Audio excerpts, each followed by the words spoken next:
Muy buenas tardes, me da mucho gusto empezar con estas imágenes que tienen que ver con la vacunación a los chicos. Es el turno de ellos y nosotros estamos allí cubriéndolo durante toda la jornada porque ha sido un motivo de inmensa satisfacción. La alegría de los chicos, de los padres, porque lleva tranquilidad, porque entienden ellos la protección que significa la vacuna. Las colas han avanzado durante toda la mañana en los distintos lugares, otro paso hacia el fin de la pandemia, como decimos ahí en pantalla, porque ha significado la presencia de miles de chicos, otro éxito en la vacunación que se ha dado en la República Argentina, mientras todavía hay países que tienen enormes problemas por las medidas sanitarias, por las vacunas, etc. En la Argentina parece haberse adesentado una victoria formidable de quienes han estado a favor de la vacunación durante todo el tiempo. Hubo al principio algunos escarceos por los cuales se manifestaron en contra de la vacunación algunos sectores periodísticos, como siempre, los que han jugado en contra, pero en cuanto advirtieron la pasión que la gente tenía por vacunarse, por darse seguridad, me parece que eso fue abatido. Y aunque no todos están vacunados, me parece que la sensación es que tenemos un país que sí ha sabido perfectamente valorar todo lo que se hizo en materia de esfuerzos para traer la vacuna. Y ahora tenemos a los chicos, ahí están las imágenes que durante toda la jornada nos acercaron alivio, sonrisas y algunas emociones, porque también, como van a ver, van a tener hasta madres con sus chicos llorando por lo que significó poderse vacunar. Nicolás Munafó ha estado en la cobertura de esta jornada y me da muchísimo gusto presentarte, Nico. Muy buenas tardes.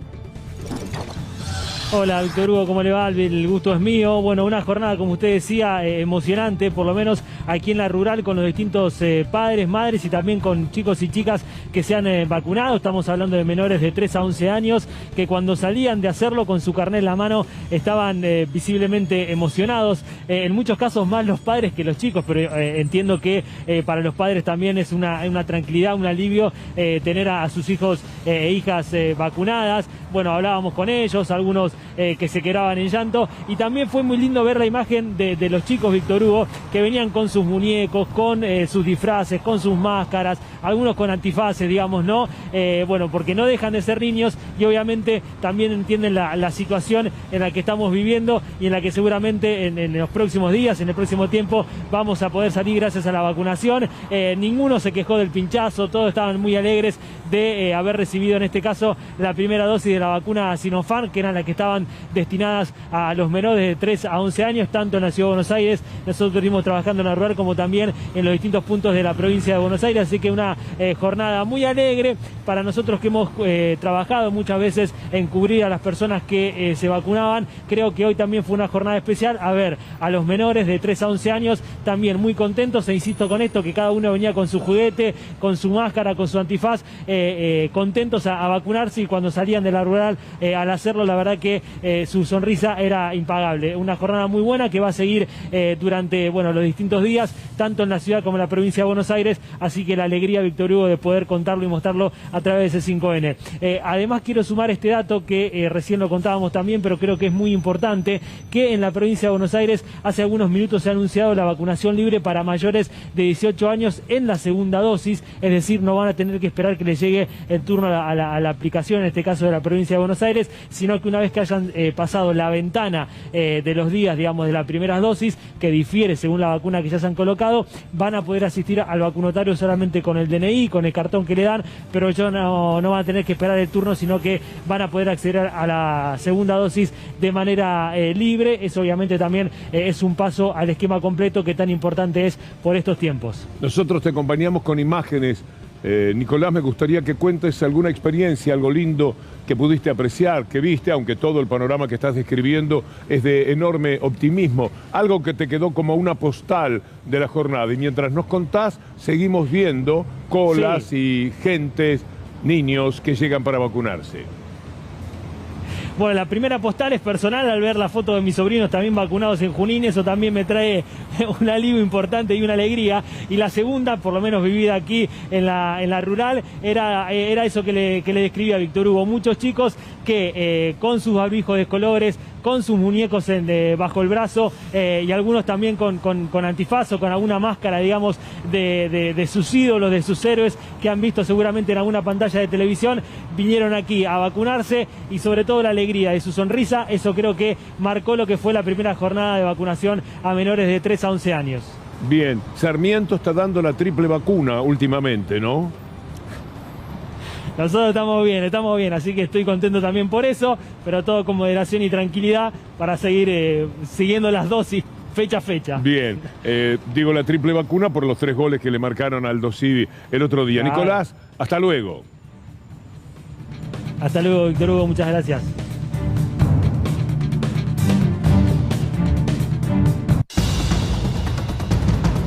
Lautaro Maislin, buenas tardes. Sí, Víctor Hugo, ¿cómo va? Muy buenas tardes para vos, para todos los que nos están viendo a través de la pantalla de C5N. Vamos a analizar este nuevo cruce de tuit entre Aníbal Fernández y Nick, el dibujante. Y arranquemos por un destacado del diario Clarín de hace unos minutos que dice...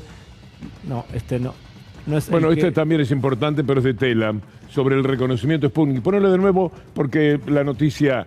lo vale, me parece, mientras buscamos lo que estaba esperando Lautaro para el tema que va a tratar. Bueno, volvemos a Lautaro.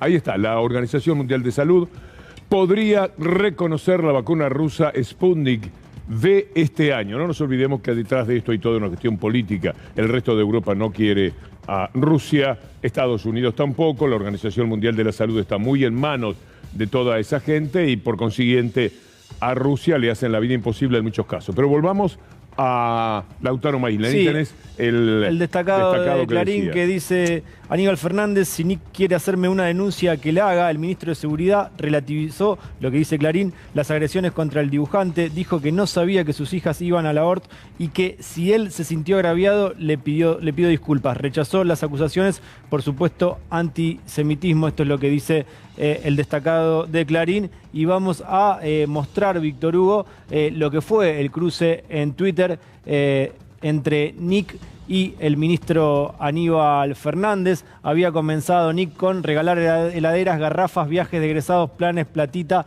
lo que sea, lo que venga. Qué triste no escuchar nunca la palabra trabajo, esfuerzo, futuro. Y Aníbal Fernández le había contestado que muchos colegios de Cava recibían subsidios del Estado y lo que estaba marcando ahí es la doble vara a la hora de criticar los subsidios y lo que hace el gobierno. Ahora vamos a ver lo Lautaro, que dijo Nick. Sí. Puedo preguntarte algo. Quisiera ver otra vez los tuits para analizarlos un poco, porque ¿dónde Aníbal Fernández? Yo pensé que había hablado de chicos, de los hijos de Nick. En este tuit por lo menos no. ¿En cuál Vamos habló? al anterior y lo que dice Aníbal Fernández lo que ahí... dice Nick es muy gracioso cuando habla de trabajo, esfuerzo, futuro y porvenir, y es el más conocido repetidor, plagiador del trabajo de otros colegas. Esto es una parte graciosa.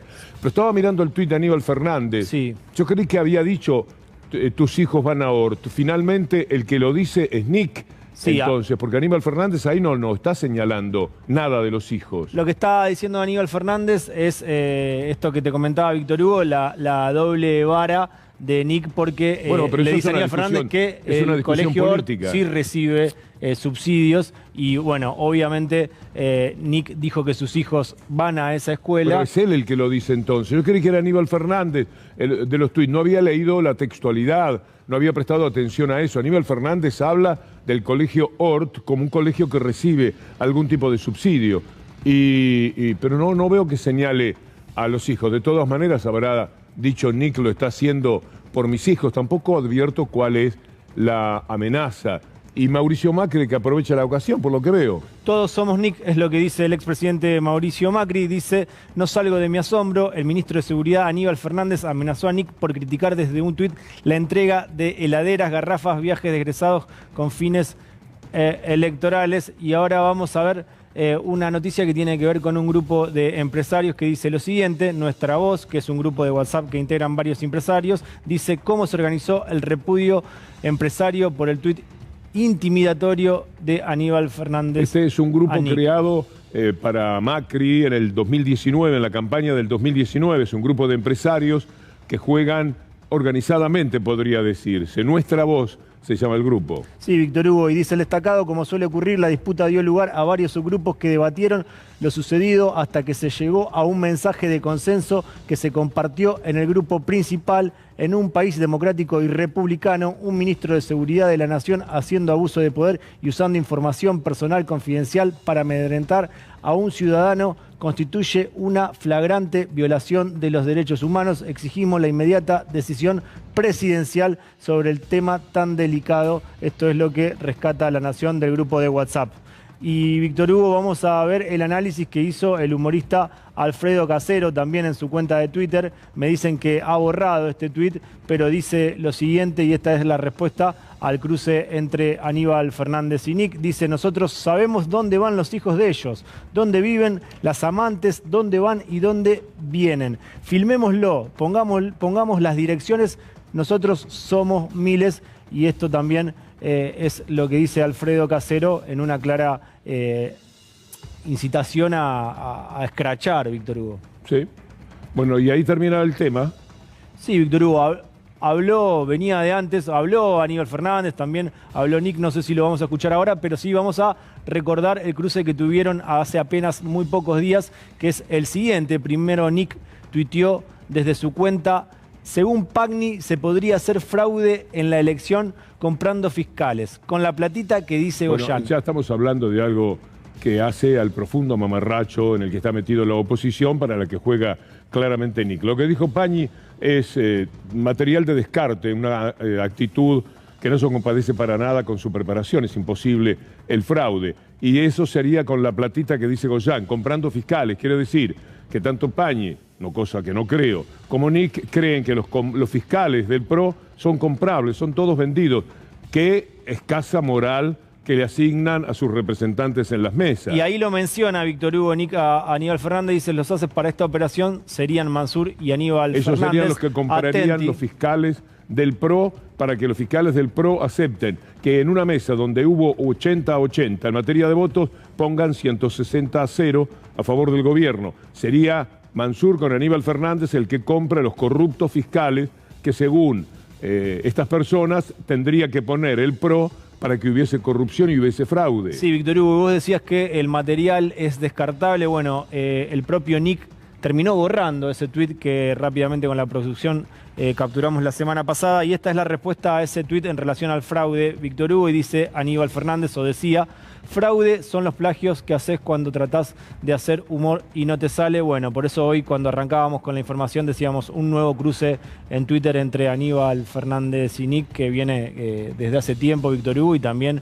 en el 2015 hubo varios cruces también. Me gustaría volver después al comienzo, porque algo se me había escapado esta mañana. Había escuchado los comentarios, pero no había leído los tweets textualmente, donde aparecía primero la amenaza y segundo la mención a los chicos. Yo lo vería de nuevo, porque hay algo que no me convence, o este es el seguro, este es el tuit de Aníbal Fernández. Sí, Víctor Hugo, es el original. Tweet, el original. Déjame leerlo. Sí, arranca Nick y Aníbal Fernández le contesta esto. Sí, Nick dice lo que dice allí y habla de trabajo, esfuerzo, futuro por venir, que es el chiste que hace Nick en este caso, en función de lo que se sabe de cuál es su vida como humorista. Pero Aníbal Fernández le responde, tocado por la denuncia, entre comillas, de Nick. Me parece que esto es quizás un exceso de celo de Aníbal Fernández, responderle a alguien que hace humor, pero bueno, cosas del ministro. Muchas escuelas y colegios de la ciudad reciben subsidios del Estado, y está bien, con relación a lo que era la ayuda para los alumnos de la provincia de Buenos Aires. Y pone como ejemplo la escuela Colegio Hort. ¿La conocés? Yo creí que se refería, Aníbal Fernández, a algún dibujo que ha hecho Nick sobre la escuela Hort, porque eso sí me parece haberlo visto en algún tramo televisivo o algo por el estilo. Busquen para más adelante. Hay un dibujo de Nick hablando de la escuela Hort. Debe venir de ahí. Anterior a este tuit, Víctor Hugo, pero bueno, lo que le marcan a Aníbal Fernández, que después Aníbal Fernández termina diciendo que pide perdón si Nick se sintió amenazado, es la pregunta reiterada. ¿La conocés? ¿Lo conocés por el colegio? Sí. Bueno, me cuesta encontrarle la vuelta a la amenaza y a la mención de los chicos. Vamos a hablar del previaje, que me parece un tema bastante más positivo y más interesante, tanto para el gobierno como para ustedes, para la audiencia. Al previaje le ha ido fantástico. La gente viajó por todo el país, 4.270.000 personas, 17.000 millones de pesos, más casi 18.000, en un cálculo provisorio, porque se hace a la baja el cálculo, pensando en lo que per cápita se gasta, y lo sitúan, por ejemplo, en 1.000 y pico de pesos las personas que hicieron el viaje por un día, y los que viajaron 4 días, con 4.000 pesos más o menos se habrían arreglado. Bueno, el previaje ha sido, del año pasado para algo auspicioso. Este año directamente, pensando en enero, febrero, marzo, abril del año próximo, es un éxito rotundo, extraordinario. Marca también el hecho de tener más dinero la gente. No es tan solo la ventaja y la posibilidad que le dan con el previaje, sino también tener un poco más de dinero en el bolsillo. Para hablar de este tema hemos invitado una vez más a la doctora Julia Estrada, nuestra amiga. Julia, bienvenida. Contanos un poco qué te parece todo esto del previaje y lo que pasó este fin de semana largo en la República Argentina. Me parece que sin ninguna duda es una erogación fiscal, como le gusta decir a Martín Tetaz, platita bien invertida, porque efectivamente lo que hubo fue dinamización del consumo. Lo que vos decís, Víctor Hugo, 17.000 millones de pesos girando, circulando en la economía, eso impacta en el crecimiento económico. También, obviamente, tenemos ahí subsidio fiscal para poder lograr que estas personas puedan viajar y tener el 50% de la cobertura de lo que gastan en el pasaje, luego en gastos en el viaje. Esto me parece importante resaltar. Y la verdad es que la actividad turística, lo digo por las críticas que hubo también hacia la medida de Axel Kicillof en relación a los viajes a los egresados, la actividad turística está al día de hoy al 50% que en la prepandemia. Es la actividad más golpeada, sin ninguna duda. Está realmente funcionando a la mitad. Obviamente se espera una temporada de verano que vaya a recomponer. Pero es la actividad que si no le inyectás dinamismo, si no la empujás, no va a arrancar. Por eso me parece importante resaltar las medidas que hay que romper la inercia que generó también la quietud de la pandemia. Totalmente. Y es la actividad económica, para también quienes nos interesan los puestos de trabajo, que está con 60.000 puestos de trabajo menos que la prepandemia. El resto de las actividades se viene recomponiendo. Por ejemplo, la industria tiene 25.000 puestos de trabajo más que con Macri. Fíjate vos, le descontó a la pandemia y ahora le empieza a descontar al macrismo, esos puestos de trabajo que acá contábamos que se iban destruyendo. Bueno, la industria va logrando recomponer. Hay algunas actividades intermedias, como comercio, transporte, que están intentando recuperar lo perdido en pandemia, todavía no lograron recuperar la totalidad de la pandemia. Y hay otras actividades que siguen mal. Es el caso de hotelería, restaurantes, gastronomía. Por eso lo que pasó este fin de semana a mí me puso muy contenta, a mucha gente le puso muy contenta, porque significa que poniendo plata esto se puede empezar a dinamizar. ¿Por qué se generó bronca o fastidio, tanta contra con el viaje de los egresados ayudado por el gobierno de la provincia? Yo creo que ahí, más que la decisión de gastar, lo que molestó es en quién se gastaba. Mira, yo te pregunto, Víctor Hugo, si se hubiera puesto la misma plata, los 6.000 millones de pesos que pone Axel Kicillof en estos 220.000 chicos con viajes de becas de 30.000 pesos, si hubieran puesto 6.000 millones de pesos en empresas hoteleras, ¿vos creés que hubiera habido el mismo cuestionamiento? Yo creo que no, porque durante toda la pandemia ha habido incluso erogaciones al mundo empresarial y eso no molestaba, pero cuando aparecen sujetos concretos, específicos, provincia de Buenos Aires, que van a viajar a la provincia de Buenos Aires, de chicos y chicas que de otra manera no se podrían pagar el pasaje, bueno, eso ya molesta. Es claramente una actitud clasista. ¿Se sabe cuánto dinero en total estaría invirtiendo el gobierno de la provincia de Buenos Aires? Entiendo que son 6.000 millones de pesos. ¿Cuánto? 6.000 millones de pesos. ¿Cuánto le dieron a Vicentín? ¿Cuánto le tiraron a Vicentín? 23.000 millones. 4 veces más le dieron a Vicentín, una sola empresa de un grupo de ladrones, depredadores, que son buscados internacionalmente por los bancos a los que también estafaron en el orden internacional, pero que se llevaron 23.000 millones de pesos del Banco Nación. 4 veces más lo que la provincia de Buenos Aires piensa gastar en jóvenes para que a su vez gasten. Porque los jóvenes no van a quedarse con los 30.000 pesos. Eso va a las empresas de transporte, a los hoteles, eso se mueve como se movió este fin de semana. Eso dinamiza la economía. Eso es inteligencia, porque ese dinero retorna en impuestos, retorna en la recuperación de empresas que, al estar mejor, van a poder aportar más al Estado. Totalmente. Y te hago una comparación con Macri. ¿Vos te acordás que Macri pierde las elecciones PASO en 2019, primero? Bueno, esas elecciones, 3 días después, hace un paquete de anuncios. que acá de hecho lo habíamos comentado. Ese paquete de anuncios hoy valdría 85.000 millones de pesos. 14 veces más que solamente el programa de Axel de financiación de las becas para los pibes y las pibas para que se vayan de viaje.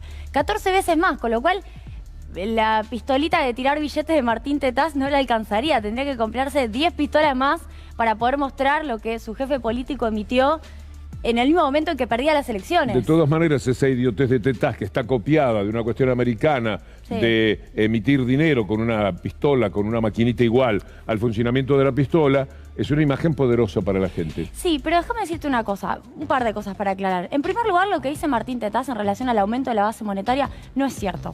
La base monetaria en el último año, septiembre contra septiembre, está cayendo 16%. Él habla de una duplicación de la base monetaria tomando el periodo de la pandemia, agarra desde marzo del 2020 hasta ahora. Y claro, sí, yo le pregunto, ¿cómo hubiera financiado ATP? ¿Cómo le hubiera financiado los salarios a los trabajadores que de otra manera se hubieran quedado sin laburo? ¿Qué hubieran hecho con un mercado en pesos defaulteado? Por ello, por la CUNSA. Con un mercado en dólares al cual no podemos acceder, porque también nos dejaron prácticamente en default. Con una recaudación económicamente cayendo fuertemente, al 70% caía la recaudación respecto del gasto aumentando. En el momento en el cual la emisión monetaria aumentaba, ¿qué hubieran hecho? No hubieran aumentado la emisión monetaria, no le hubieran sostenido la economía a ninguna de las empresas que hoy lo siguen apoyando. Eso me parece que es la pregunta que hay que hacerles. ¿Cómo hubieran gestionado la pandemia? Porque era imposible el año pasado no emitir. Y otra cosa te quiero decir, Víctor Hugo, no es cierto, porque esa pistolita que tira billetes da la idea de que la emisión es ilimitada. Y eso no es cierto. La emisión monetaria está asociada a al menos dos variables. La recaudación, es decir, la masa que recauda el Estado Nacional, y también la base monetaria. Y también las utilidades del Banco Central. Hay una relación entre variables económicas y lo que se puede emitir. No es ilimitado. Tenía ansiedad por preguntarle a Julia Víctor Hugo sobre el accionar de Martín Tetaz en la mesa de Juana Viale, pero ya quedó clara su postura y su respuesta. Ahora analicemos tanto a Patricia Bullrich como a la presidenta del PRO, Patricia Bullrich, y a la líder de la coalición cívica, Elisa Carrió. Arranquemos por Elisa Carrió criticando el plan del gobierno de la provincia de Buenos Aires de generar planes para que los chicos viajen gratis. No han podido hasta el momento plantear una estrategia de gobierno, hacia dónde van. Todos son medidas de corto plazo, agarrarse como pueden, emitir. Digamos, a ver, que un gobierno plantee como medida viajes de egresados, cuando el papá del egresado tiene su negocio cerrado, la mamá está sin trabajo, o la abuela se quedó sin posibilidades de darle a su nieto unos pesos para su viaje de egresados. Yeah. La verdad es que es un atentado a la dignidad primaria de los argentinos. Atentado a la inteligencia, lo que está diciendo Patricia Bullrich. Si el papá está mal, si la mamá está mal, el pibe está pésimo, el pibe está sufriendo porque no puede ir con sus amigos, no puede participar del viaje de egresados. Y lo ayudan directamente a él para que vaya la posibilidad del viaje a hacerse realidad. Es no entender nada. Es como si no tuvieran chicos, como si nunca hubieran sido pobres, como si nunca hubieran estado en un hogar donde las cosas escasean y los padres desesperan porque los chicos necesitan algo, como por ejemplo el viaje con los amigos. ¿No puedo ir? ¿No voy a poder viajar yo? ¿Me voy a tener que quedar? ¿Van a ir ellos y yo no? Cosas así se viven, pero miles de veces en los hogares humildes. Lo que se está haciendo es reparar esto. Lo que no entiende Patricia Bullrich es ese aspecto. Además, a mí, honestamente, me pasó exactamente lo contrario que le pasó a la oposición cuando escuché la medida, porque justamente es creativo. Está buscando vincular dos cosas, que es el problema en el turismo, en la hotelería, que yo mencioné más temprano, que es la actividad más golpeada. Si hay empresarios y empresarias que nos estén viendo, lo saben, es la actividad más golpeada, sobre todo además en la provincia de Buenos Aires, con una actividad que tiene un tinte también educativo y recreativo, con los pibes y las pibas que no podrían pagarse el viaje. A mí me parece que es insensible no pensar que es una buena medida. Estamos hablando no lo puedo ver de otra manera. De una señora que ha estado de acuerdo con asesinatos de niños, un niño de 12 años que tiene ahora los dos asesinos que eran policías con prisión perpetua, estuvo de acuerdo con el asesinato de Rafael Nahuel, y esto es casi una prolongación de esa sensibilidad a los chicos. ¿Qué es esto de ayudar a los chicos si por ahí los papás no están en una buena situación? el razonamiento, además de la perversidad política típica de Patricia Bullrich, la irreconciliable manera de relacionarse inteligentemente con los hechos que hacen a la gente del común. Lautaro. Sí, Víctor Hugo, y ahora tenemos una insólita comparación de la líder de la coalición cívica que integra Juntos por el Cambio, y quiero que lo responda Julia tanto como feminista como economista. Vamos a poner un ejemplo cotidiano. Si un marido golpea a la mujer todos los días, le dice no valés, no servís, sos terrible, no valen nada, no sirven para nada, y después que la golpea le dice pero te doy platita, así te compras un anillo, el que querés. Un día la mujer lo acepta y se reconcilia. Otro día dice me están usando. Otro día dice me están humillando. Otro día dice me están aniquilando en mi dignidad de persona. Esto es lo que sienten hoy los pobres en toda la nación.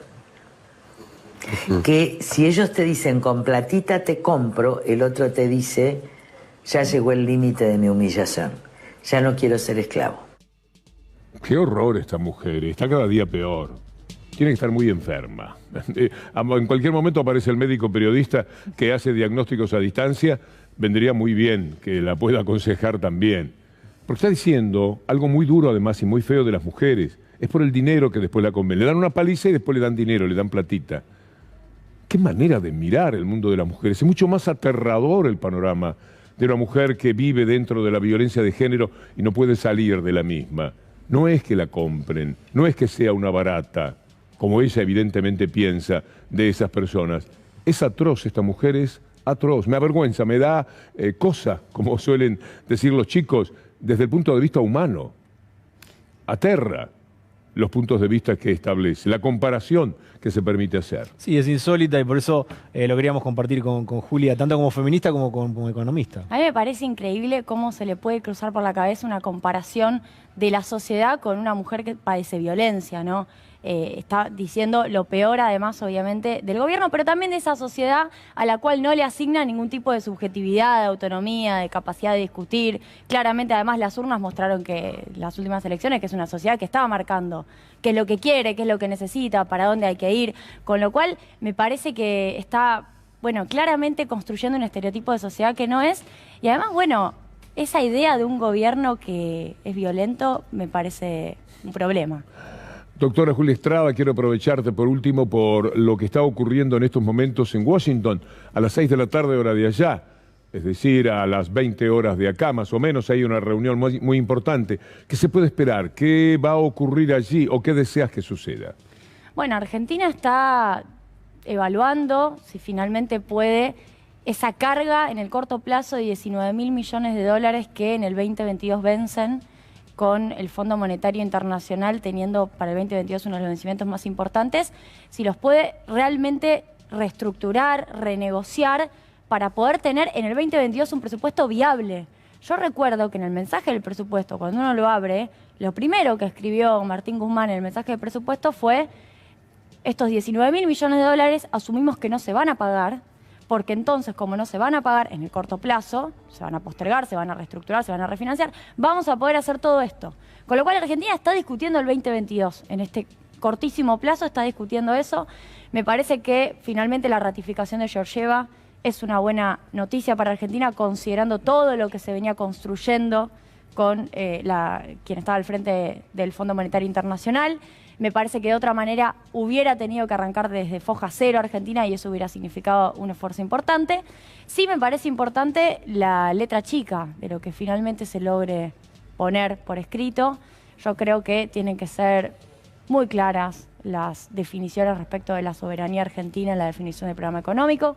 Martín Guzmán lo viene planteando en más de una oportunidad y me parece también muy importante decirlo. Nosotros del Centro de Economía Política lo hemos dicho muchas veces, que 10 años sabemos que no es sostenible. 10 años para la Argentina, con una carga de deuda que ya arrastra del sector privado reestructurada en septiembre del 2020, más lo que va a ocurrir con el Fondo Monetario Internacional en 10 años, aún asumiendo un periodo de gracia, significa que en algún momento tenga que volver a sentarse a discutir.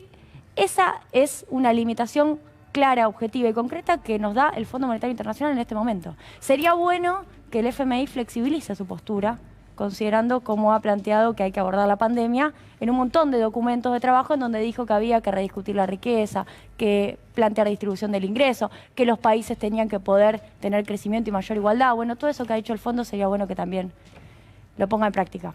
Qué gusto, Julia.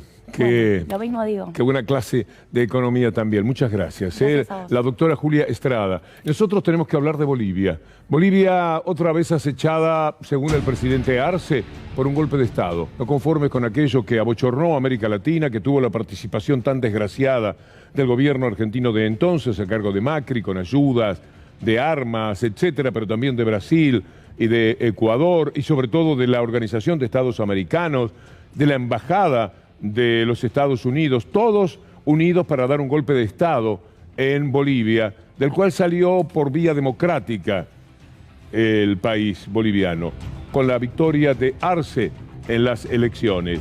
Ahora a Arce le han hecho manifestaciones en los días anteriores de sectores cívicos que quieren voltear al gobierno. Y estas son imágenes de lo que hoy está ocurriendo con el pueblo que respalda al presidente Arce de ese ataque impiadoso de las derechas bolivianas y latinoamericanas y mundiales.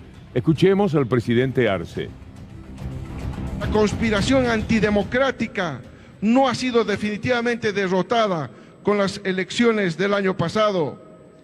Vuelve a alzar la cabeza promoviendo disturbios y la desunión entre bolivianas y bolivianos para crear las condiciones de un nuevo golpe de Estado que, de prosperar, echaría por tierra toda nuestra lucha por impulsar las acciones que hemos enunciado. Llamamos pues a los pueblos del mundo cuyos representantes genuinos están presentes en este encuentro a estar alertas, porque la lucha de un pueblo es la lucha de todos los pueblos, así como la defensa de la madre tierra es la defensa de la vida de todos los pueblos. Esto es en Bolivia, una imagen colorida, bellísima al mismo tiempo. Y tiene, por otra parte, la maravilla de ser imagen de pueblo. El pueblo boliviano respaldando a su gobierno, acechado por esa derecha que internacionalmente se mueve, como vemos que ocurre, por ejemplo, en la Argentina. Todo les viene bien para deteriorar a los gobiernos que no tienen el seguimiento de los postulados de la derecha. Miren lo que pasa en Chile.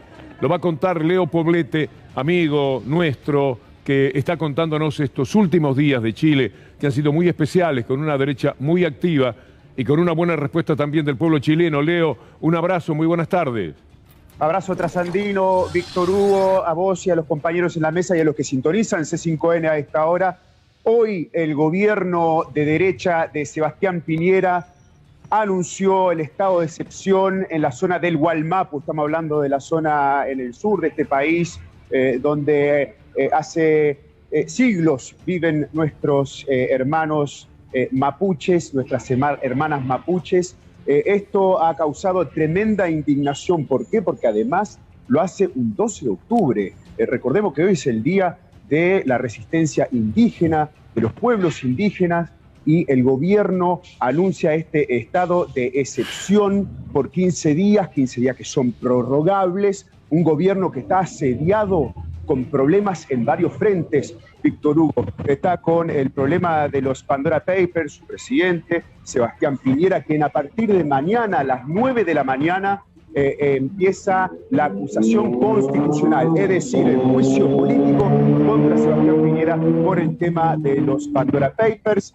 Muchos acá en Chile sostienen que esta decisión de hoy es para correr el enfoque naturalmente con respecto a lo que va a pasar mañana. No olvidemos que también el lunes que viene se cumplen 2 años de aquella jornada histórica de lucha en este país, el estallido social de 2019. El próximo lunes 18 se cumplen 2 años. Ha reaparecido, Leo Poblete, esa capacidad para la represión que tiene el gobierno de la derecha chilena.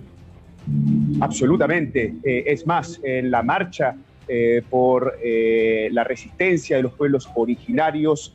Hace tan solo un par de días, el domingo pasado, una veedora de derechos humanos, una observadora de derechos humanos, fue asesinada en plena Alameda. Estamos hablando de la arteria principal en el centro de Santiago. Fue asesinada, todavía se está investigando cuál fue el motivo de su muerte.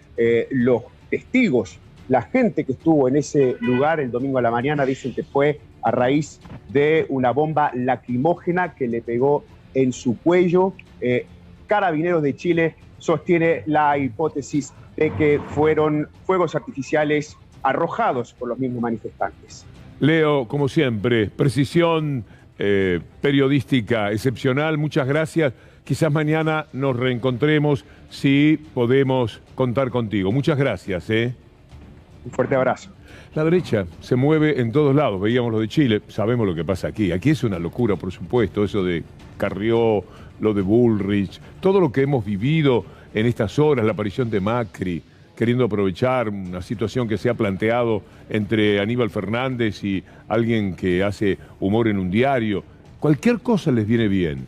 La comparación que ha hecho Carrió del asombro, no he podido salir todavía.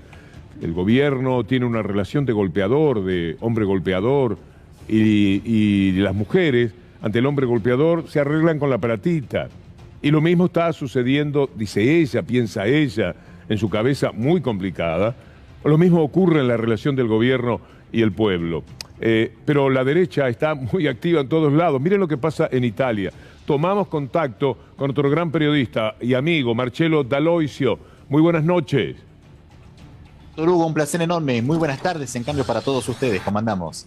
¿Qué está pasando ahí, Marcelo? Bueno, hay mucha preocupación con referencia a la presencia de los extremistas de derecha que tenemos en Italia, los neofascistas, que hacen parte de una formación política que se llama Forza Nova. Pero para entender lo que está pasando por acá, hay que recordar que el próximo día viernes será obligatorio presentar, estimado Víctor Hugo, el certificado anti-COVID para ir a trabajar, para todos los trabajadores, público y privado. El certificado te lo dan si tenés una dosis de la vacuna o si te haces un hisopado cada 72 horas. Lo tenés que pagar vos, 15 euros, ¿no es cierto? Bien. Los antivacunas salen de frecuente a la calle a manifestarse. Lo que pasa es que se infiltran estos extremistas neofascistas, provocando destrozos. Intentaron el domingo pasado, digamos, hacer explotar una bomba casera en la jefatura de gobierno, nada menos, en Palazzo Chigi.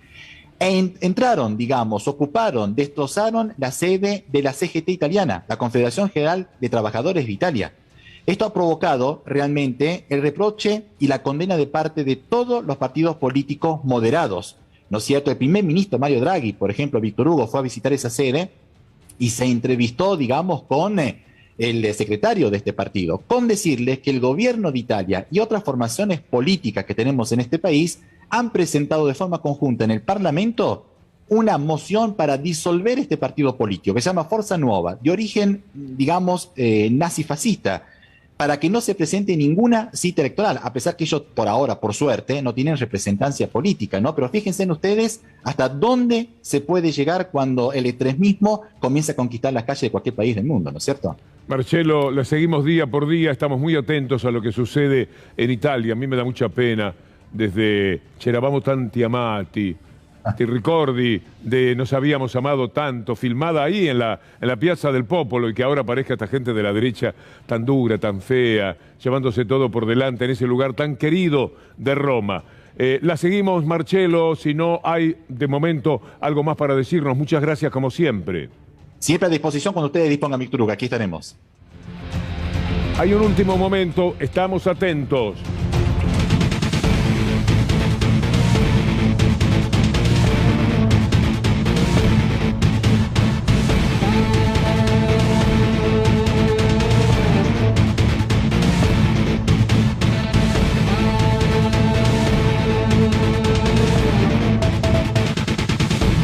Allanamiento en la Bombonera, alerta en C5N. Sí, Víctor Hugo, ya está el Cuerpo de Investigaciones Judiciales del Ministerio Público Fiscal en la puerta. Lo había solicitado Celsa Ramírez y el juzgado se lo otorgó hace un rato. Están en la puerta, ahora en este momento en la boca, es la información que nos comparte nuestra colega especialista Vanessa Petrillo Víctor Hugo. Bueno, están allanando la Bombonera por una cuestión del aforo. ¿Sabías algo de esto, Diego Fuchs? El querido Chavo está con nosotros. ¿Qué tal, Víctor Hugo? Estuve en la cancha de Boca, me pareció que se había violado esto del aforo, pero por sectores. Es decir, no arriba de todo, no, en las plateas en algunas, sí en las populares medias, pero bueno, así por sectores. Estaba bastante claro que había sectores que estaban vacíos y otros con muchísima gente. Por los sectores vacíos supo atacar muy bien la selección argentina el otro día, ¿no? Estuvo muy bien, sí, gran partido, sobre todo por un rival como ese, que es un clásico. Es un rival siempre con excelentes jugadores. Yo no te he seguido mucho, lamentablemente, pero en esos programas de paneles se le pegaban bastante a Scaloni. ¿Vos estabas entre los mordaces? No. Yo estoy entre esos mordaces. Pero bueno, ahora cuando el equipo juega bien. Sí, juega más que bien. Mi problema era cuando el equipo jugaba mal y decían que jugaba bien. Ese era el problema. Pero ahora está todo muy bien. Muy bien, varios partidos. Sí, 4.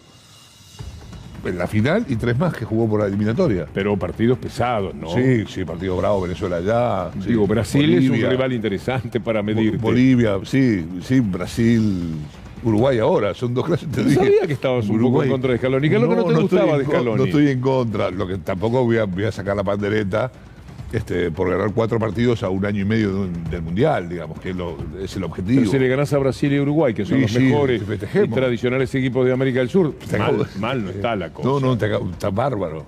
Además le ganó claramente a Uruguay, sobre todo después de la media hora del primer tiempo, ya Uruguay casi le cruzó el medio de la cancha. Le ganó muy bien, en serio, esto te lo dije en serio. Sí. Hay algunos jugadores, Chavo, hablando muy en serio, que están pasando un gran momento, empezando por Messi. Sí, a mí yo creo que el emblema, el gran acierto, decir acierto porque es minimizarlo, pero me da la impresión de que De Paul es el emblema, la nave insignia del entrenador. Sí. El entrenador hizo ¿Sabés un quién gran es De Paul para mí? Burruchaga. Es decir, aquel 8 que juega muy bien, pero que además desde el punto de vista táctico es un jugador valiosísimo. Yo creo que tiene mucho que ver con este lucimiento de Messi, ¿no? Con esto es el que le hace a Messi a veces el trabajo sucio y a veces el trabajo limpio. A mí me parece que Messi tiene que ver con Messi, Chavo. ¿Vos crees que no tiene que ver con Messi? Es él el que se ha recuperado. Él es un futbolista. A ver, yo creo que ha aprendido mucho. Vos, no sé si recordás, De Paul volvió a Racing un año y no le fue bien, no jugó bien, casi no jugaba, quedó en el banco de los suplentes. Le pasó lo mismo a Cabanega, que volvió a Newell's. Después se fue al Udinese y empezó a jugar a la selección en una posición diferente a la del Udinese. Jugaba más al ataque en Udinese, en la Argentina en un 8 más de recorrido. Se ha sentado de tal modo, yo creo que la final con Brasil fue su partido consagratorio, se ha sentado de tal modo que yo creo que es un jugador clave en este equipo. Ahora, ha tenido razón en todo Scaloni, me parece, Chavo. Yo te quiero decir que yo no estoy en el fino, de verdad. No lo sé. Y tampoco quiero ser molesto, nada menos que con alguien de un entrañable afecto. Pero yo en los programas notaba que pegaban y que pegaban. Pero él terminó teniendo razón en la elección de cada jugador, empezando por el arquero. Este futbolista que yo te acabo de nombrar, De Paul, es la gran razón de Scaloni. Cualquier discusión que Scaloni entable la gana por De Paul. ¿El Cuti Romero? El Cuti Romero sí, le dio el resultado de la selección. El Cuti Romero fue el mejor jugando para Atalanta. Fue el mejor defensor de la liga italiana. Después pasó a la liga inglesa, que es un poquito más complicada. ¿Vos sabías eso? ¿Estabas bien enterado de eso? Sí. Porque a mí me da la sensación de que él tomó jugadores de los que no sabíamos tanto. Tengo hijos que miran mucho fútbol de afuera. Vos ya tenés hijos grandes. Tengo hijos grandes. Chavo, yo te veo tan joven como siempre. Sí, muchas gracias. Y entonces... Pero los pibes crecen. Es más, tengo uno que trabaja en el fútbol profesionalmente, que se ocupa. ¿Y qué te dicen? Y me habla de jugadores que juegan en el exterior. Cuando me hablaba de Romero siempre. Romero había jugado en Córdoba apenas. Los jugadores, también depende del técnico que te toque. El entrenador, esto lo veíamos hace años, el entrenador tiene mucha influencia en los futbolistas. Dibu Martínez, yo te voy a contar algo de Dibu, no sé si te lo dije, la última vez que estuve aquí. Pepe Santoro me dijo hace muchos años, Independiente tiene arquero para 15 años el día que este pibe llega a primera, estaba en sexta creo. Después se fue, Independiente lo cobró a Dibu Martínez, es un arquero muy completo. Muy completo, sabe jugar con los pies, un arquero moderno, un arquero que hizo muy bien además en irse al Aston Villa para tener continuidad. Sí, yo creo que achica a los delanteros.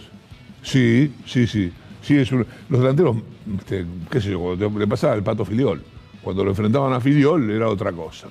O a Gatti. Sí, pero usted tiene lo que llaman los muchachos un lomo bárbaro. Sí, es muy grandote. Los arqueros de hoy son de ese estilo. El prototipo, el biotipo del arquero moderno. Y darle esta confianza a Paredes también estuvo bien. Estuvo bien. Lo que pasa es que ahí tiene... A mí esto sí me gusta también de Scaloni. De acuerdo al partido del CAP, por ejemplo, viste que no tiene firmado al lateral derecho. Entonces juega a veces Montiel, a veces Molina, de acuerdo a cuando necesita más marca. En el medio pasa lo mismo. Paredes es un jugador fantástico, de mucha categoría. Lo que pasa es que vos no podés jugar con Paredes, o creo, que a veces corres demasiado riesgo jugando con Paredes de volante central único. Entonces ahí es cuando juega Guido Rodríguez. No perdés el estilo porque Guido Rodríguez tiene la misma calidad de pase, pero juega un poco más atrás, tiene el oficio de 5 más incorporado. Se mete entre los centrales, no va tan lejos, también de acuerdo al rival, pero sí lo ha manejado muy bien, ha hecho un gran trabajo ahí Scaloni. Y te decía, Messi está en un nivel, en un Messi fantástico, de ganas de jugar además. Messi está en paz. A Messi era el que más le costaba, era muy injusta la mochila además, porque era muy injusta la mochila que llevaba, era muy también dura. El trato que le daban, porque como de él siempre se espera que juegue 10 puntos, porque es un genio, bastaba que jugara 8 o 7, para mí siempre era el mejor del equipo argentino. Y bueno, en el Mundial 2014 la selección llega a la final del Mundial, hasta Suiza llegó con Messi. Messi jugó una gran primera ronda y el partido con Suiza. Después ahí le empezaron a tomar la mano, el equipo cambió, entró Biglia y ahí empezó a crecer la figura de Mascherano. Pero Messi hizo un muy buen Mundial. Por supuesto. 2014. Estuvo a 10 centímetros, una pelota que pasa al lado del palo, de ser Gardel. Pero viste que el fútbol es... Después marró un penal en Estados Unidos en la Copa América del Centenario. Y ahí fue cuando renunció y después volvió. Pero me gusta verlo así. El otro día cuando se quebró, se puso a llorar el día del partido con quién fue en la cancha de River, ya ni me acuerdo. Ese como día, Bolivia. Con Bolivia. Ese día nos emocionó. Me soplaron, chavo, me soplaron. No es que yo lo sé. Con Bolivia. Ese día se emocionaron todos, nos emocionamos todos. Nunca lo vimos así. Y otra cosa que también se permitió, que es algo de lo que le preguntan poco y que tiene una claridad meridiana para hablar, es del juego. Messi es un tipo que cuando habla del juego, como los tipos que juegan bien, como Román Riquelme, como el Bocha, como Diego, hablan del juego. Escucharlos hablar del juego es una maravilla. Chavo, ¿vivís lejos ahora? Bueno, porque me da pena hacerte venir por 10 minutos, pero no hay problema. Se nos fue el tiempo, ha sido un placer. No ¿Está caro el asado o comí demasiado la última vez? Porque no invitaste más al asado. Estás invitado siempre. Lo que pasa es que vos también tenés tus ocupaciones y hay que encontrarte es un gustazo el hueco. Pero estás invitado a comer el asado cuando quieras. Un placer, Diego. Igualmente. Señor Diego Fuchs y nosotros una señora tanda. Ya venimos. Bien, vamos a tomar contacto antes de la columna con Rafael Paravecino. Rafa, ¿dónde estamos?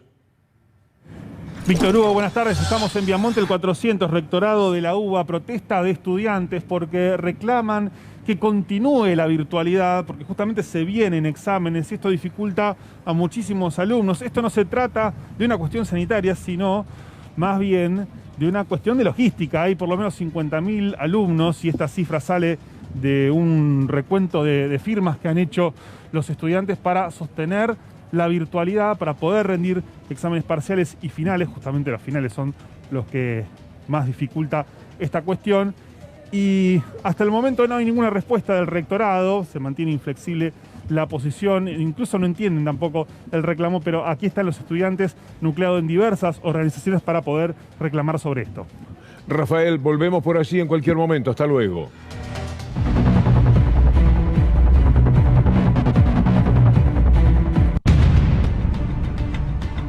Lo que ha dejado la pandemia en todo el mundo es terrible, en varios aspectos, en lo que hace a lo económico, pero también en lo político, la inclinación hacia la derecha aterradora que el mundo tiene en estos momentos y también el drama social que se vive en la gran mayoría de los países del mundo entero. Vamos a hacer un paneo, empezando por el tema siempre doloroso de la migración.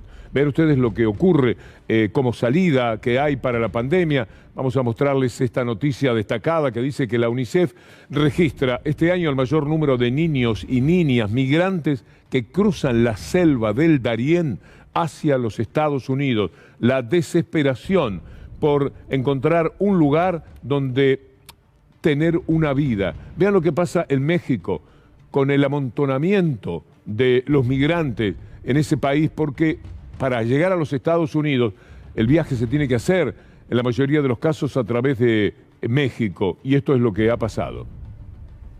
Lo que sigue pasando en Chiapas, en la frontera sur de nuestro país, miles de migrantes estuvieron en el Estadio Olímpico de Tapachula para ser atendidos por la Comisión Mexicana de Ayuda a Refugiados. Lo que quieren es una cita para poder acceder al estatus de refugiados y poder estar legalmente en México.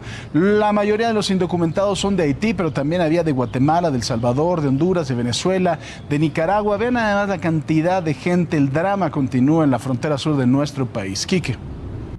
Ok.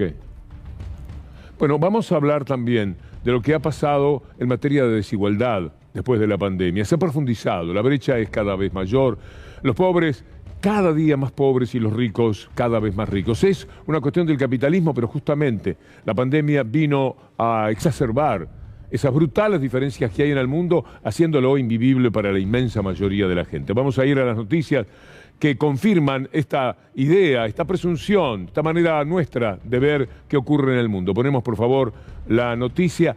La deuda de los países pobres es la más alta de la historia, según el Banco Mundial.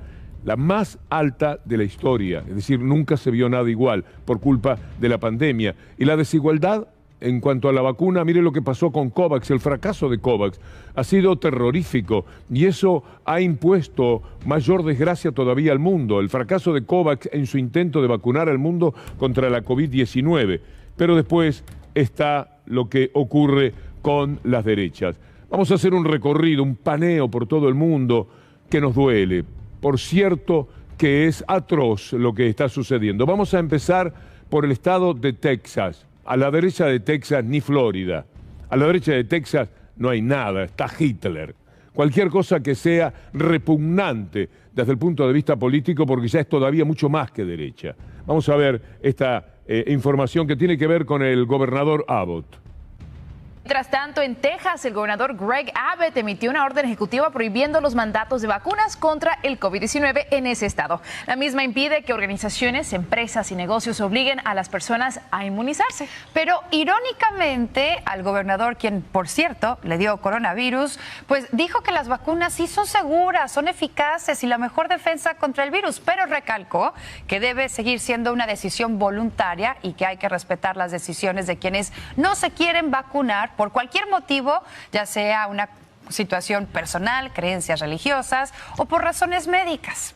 Directamente enfrentados al gobierno central, los tejanos, que un día se enojaron con el gobierno de México, que era su gobierno, porque no quería quitar el derecho a tener esclavos, porque ellos lo consideraban un derecho, además de un negocio. Pero sigamos con nuestro paneo por las espantosas derechas del mundo, que por supuesto incluyen de una manera muy destacada a la de la Argentina. Ya vamos a llegar a la Argentina. Pero vean ustedes en Italia. Lo que ha pasado en Italia, hace un ratito conversábamos con Marcello Adoloisio. El gobierno está pensando decretar la disolución del partido neofascista Forza Nuova, que es el que generó todos los problemas que se dieron en la Piazza del Popolo, la entrañable Piazza del Popolo. Lo digo de esta manera porque si uno va a Roma, lo primero que quiere hacer es pasar por la Piazza del Popolo, sobre todo cuando tenemos en nuestro corazón, ¿se acuerda la película C'eravamo tanto amati? Esa maravilla que se quedó para siempre en nuestro corazón. Nos habíamos amado tanto. Bueno, esa piazza es la que usa ahora Forza Nuova para ir a protestar contra las medidas sanitarias que se quieren tomar. Y se fueron además contra los sectores sindicales. Todo lo que sea pueblo a ellos les huele muy mal. Y entonces fueron a castigar esa zona, la central de los trabajadores, y allí los trabajadores cantaban lo que ayer les mostrábamos. Y como chau, bella chau, siempre nos invita a la belleza dentro del dolor, aquel himno contra los fascistas, lo escuchamos nuevamente acompañándonos por un instante. Ahí están.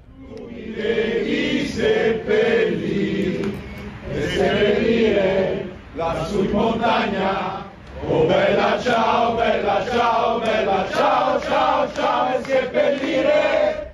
Pero por supuesto, esto recorre el mundo, el espectro de una derecha vil, de una derecha que se lleva por delante todo con el afán anarquista, pero con una forma de anarquía que no tiene el romanticismo de comienzo del siglo XX, más bien todo lo contrario. Mire lo que sucede en París, acompáñeme con estas imágenes. Ahí está la multitud parisina reprochando también las medidas sanitarias. Esto es lo que nos deja la pandemia, más estupidez en los seres humanos. Las medidas sanitarias, que son la vacuna obligatoria, por ejemplo, para que uno pueda tener certezas y tranquilidad respecto a qué persona tiene al lado, una persona vacunada, pues no lo quieren de ninguna manera. Mire, de todas maneras, cómo los estados tienen que estar presentes, porque también, ya que estamos en Francia, mencionemos lo que se hace allí, que se refiere de una manera que vale la pena subrayar a lo que se ha hecho en la Argentina durante todo este tiempo, por más que no luzca. Hay muchas cosas que la derecha sabe hacer, llevarnos para otro lado, mantenernos confundidos durante todo el tiempo, hacernos discutir de un tema cuando las realidades pasan por otro. Veamos lo de Macron en Francia, anunció una mega inversión para reindustrializar a Francia. Escúchelo a Macron.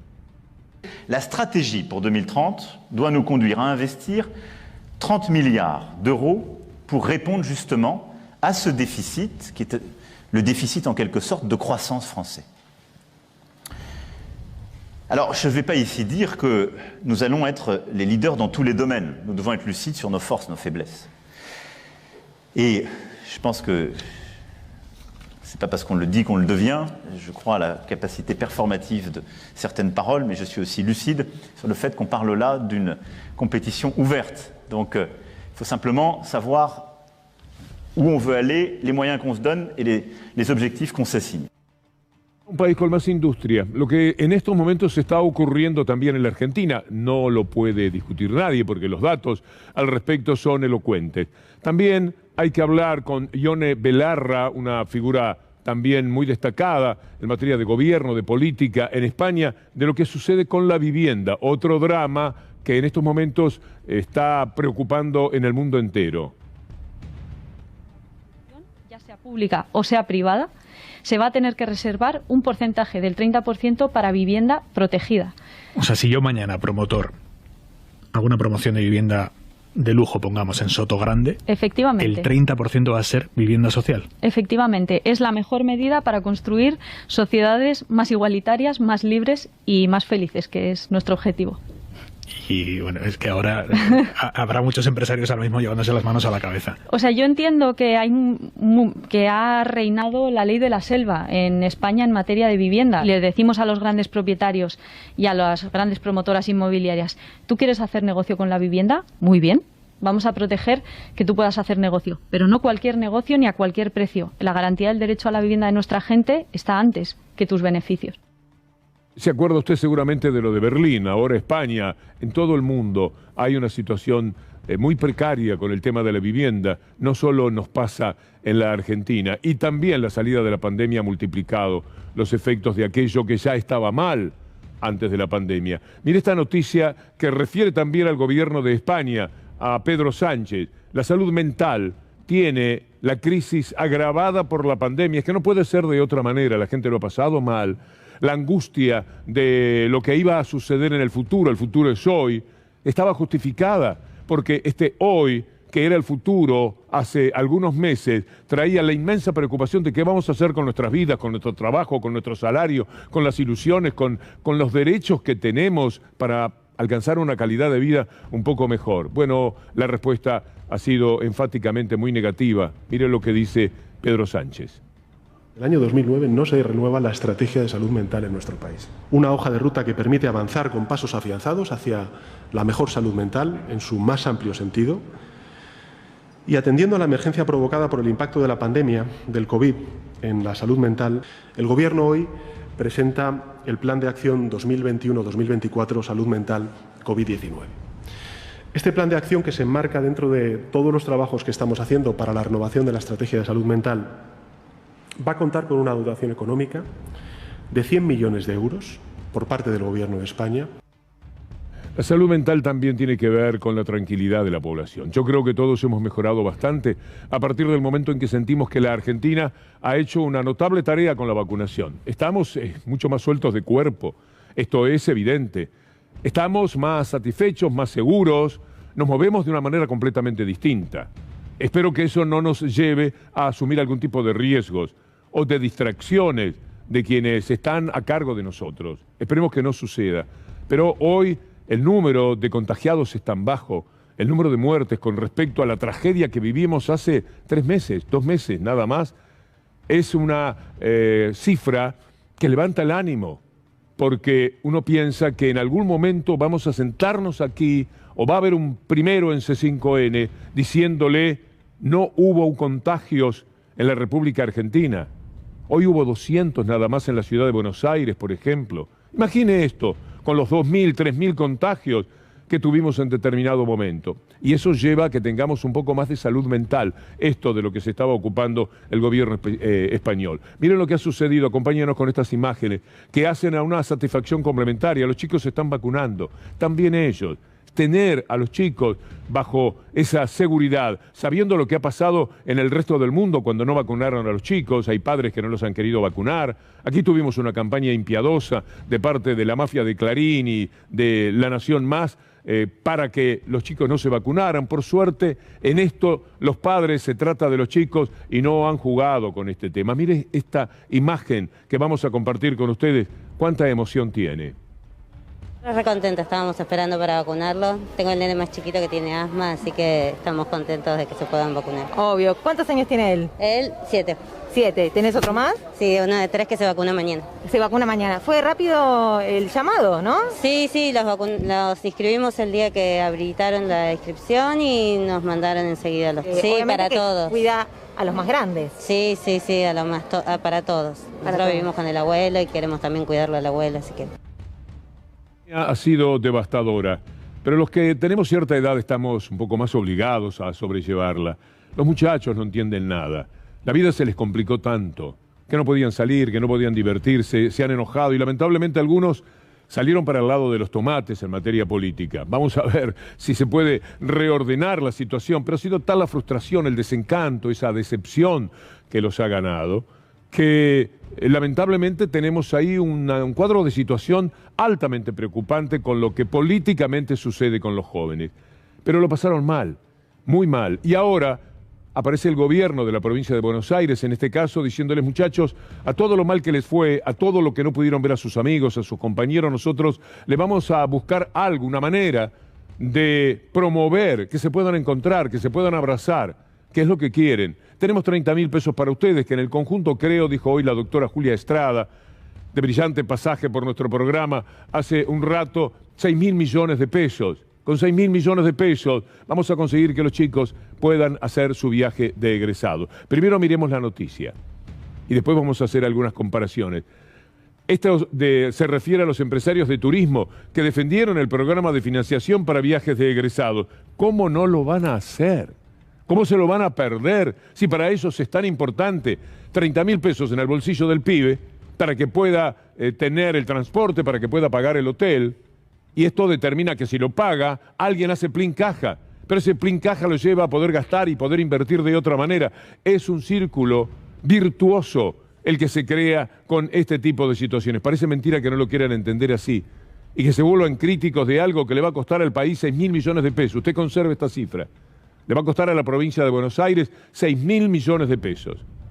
Quédese con esa cifra por un momento, pero ahora permítanme compartir con ustedes la tapa de la mafia de Clarín sobre este tema. Ahí está, Kicillof, de campaña con los estudiantes, regalará los viajes de egresados. Ya vio lo que dicen quienes trabajan en esto. Ahora le quiero mostrar a la gente de Mañeto y a todos los que piensan de esta manera tan vil, tan egoísta y tan absurda, algo para que con 6.000 millones de pesos en la cabeza podamos hacer comparaciones. Aquí está. Vayamos a lo que ha sucedido con Vicentín. Mire este tuit de Daniel Adames. ¿Qué hicieron con tus impuestos? Hablemos de meritocracia. Macri le dio a Vicentín, ¿podemos hacerlo más grande lo de la derecha?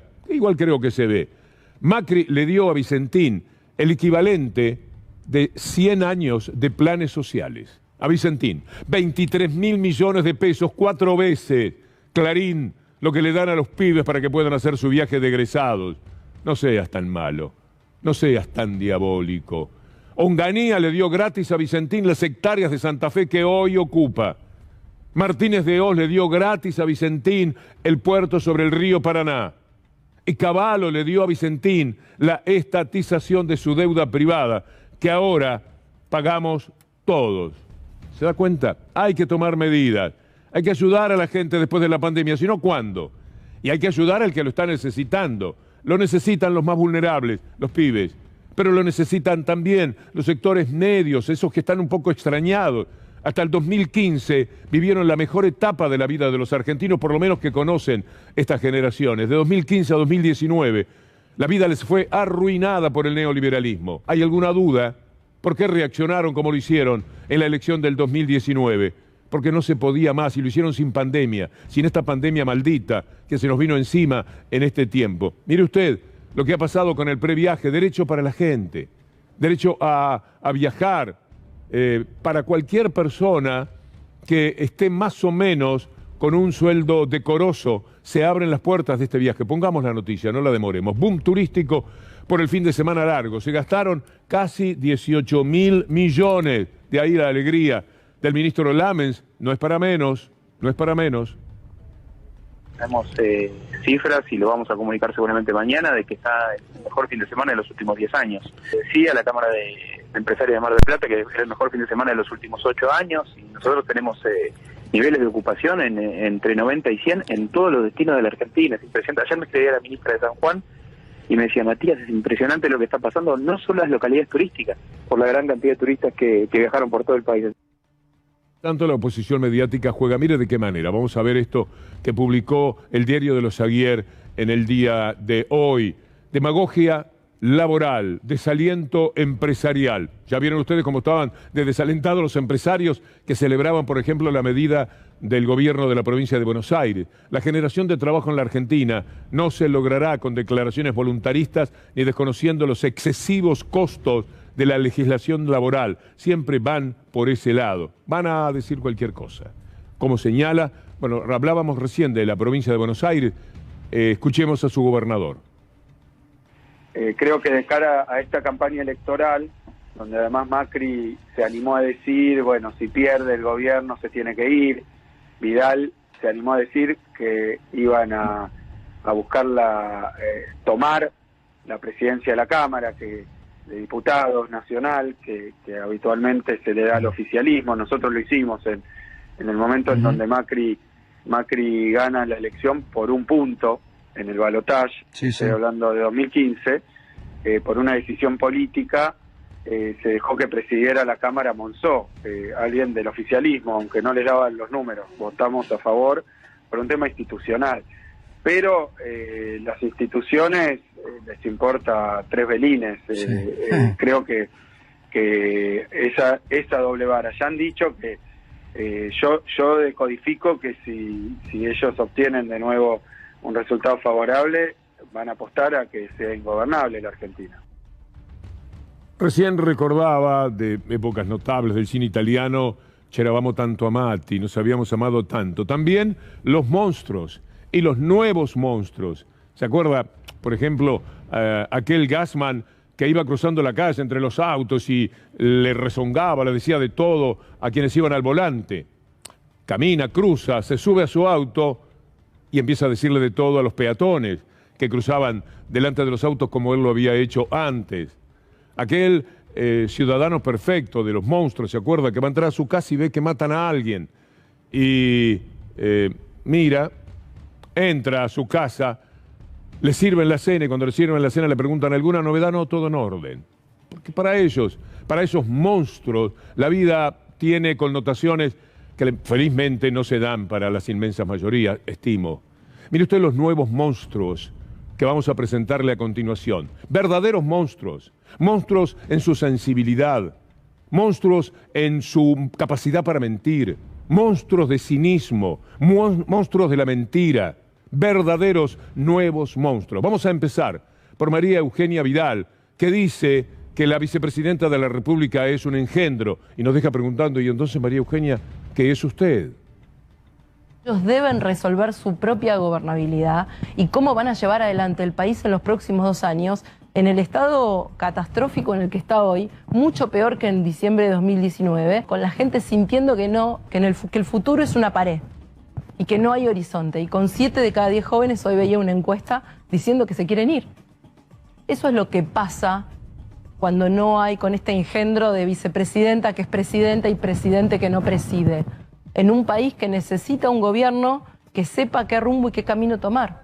Viene un dinamarqués que no sabe nada de la política argentina y te dice, definime a Alberto Fernández. Un presidente protocolar. ¿Cómo será el engendro de alguien que dice amo la provincia de Buenos Aires, voy a cambiar la provincia de Buenos Aires y de pronto aparece porque le resulta, cree ella, más fácil hasta la aparición de Milei, pensaba que tendría la vaca atada y se va a la ciudad de Buenos Aires? ¿Es un engendro políticamente eso? No conozco huidas de Cristina Fernández de Kirchner, sino por el contrario, pecha puertas, va para adelante, va para el frente. En cambio, María Eugenia Vidal se va de la provincia de Buenos Aires de la manera que todos sabemos que hizo.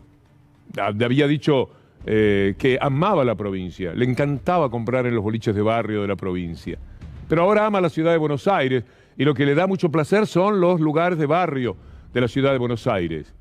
Es un engendro político, pero de verdad, porque no se puede huir así como así de la responsabilidad de quien gobernó la más importante provincia del país e hizo el desastre que le costó perder por 15 puntos, con un gobernador que andaba en un auto recorriendo ciudades y diciendo aquí estoy, me parece que puedo hacer las cosas mejor.